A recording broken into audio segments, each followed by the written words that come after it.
second way that we can solve simultaneous equations algebraically is by a process that we call elimination.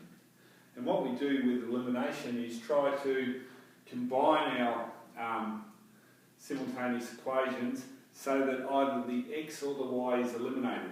And then we're going to be left with just one variable and one equation, and we can solve that.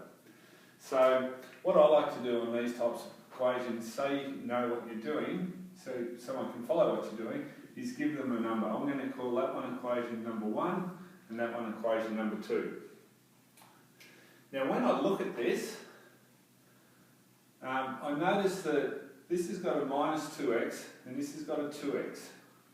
So if I was to add those two equations together, that will cancel out with that. So that's what I'm going to do as my first step. I'm going to take equation 1 and I'm going to add equation 2. And I'll write it out like that because it tells someone following your work what's happening. So when I do that, I'm going to look at my left-hand side. So I've got minus 2x plus 2x gives me 0x. So I can just ignore that. Then I've got minus 3y plus y. So minus 3y plus y gives me minus 2y. So add the x's together. Minus 2x plus 2x is 0x, so that just drops out. Add the y's together. Minus 3y plus y gives me minus 2y. And then I'll do the same thing on my right-hand side of the equation. I can go minus 9 plus 7, which just give me minus 2. And that's given me just one equation with one unknown. In this case it involves y, so I can solve for y. So again, trying to get the y by itself, minus 2y means minus 2 times y. I'm going to divide both sides by minus 2. Minus 2y divided by minus 2 just leaves y. Minus 2 divided by minus 2 just leaves 1. So that's my y solution to this set of simultaneous equations. Y is equal to 1.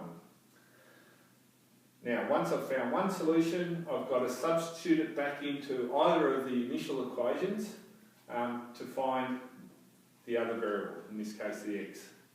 So I'm going to sub this solution, y equals 1, into...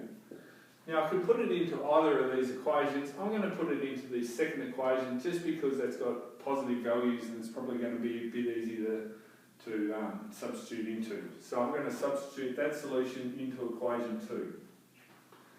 Notice I give some notes about what I'm doing. So when I do that, I'm going to have 2x. Instead of y plus y, I'm going to say plus 1 because that was my solution, is equal to 7. Now I've got one equation which involves x. So let's solve for that. 2x plus 1, I'm going to get rid of the plus 1 by subtracting 1 from both sides. So this is going to be 2x is equal to 7 minus 1 is 6. 2x is equal to 6. To get the x by itself, I need to divide both sides by 2. 2x divided by 2 is just x. 6 divided by 2 gives 3. So my solution is, we could either write x is equal to 3, y is equal to 1, or I could say that my solution is the coordinate point 3, 1. And that's how we use elimination. Sometimes if you're doing elimination, you might have to subtract one equation from the other equation in order to get rid of the x's or get rid of the y's. Or you might even have to multiply one equation by a factor so that it's got the same coefficient as the other equation. There's a few variations on that, but that's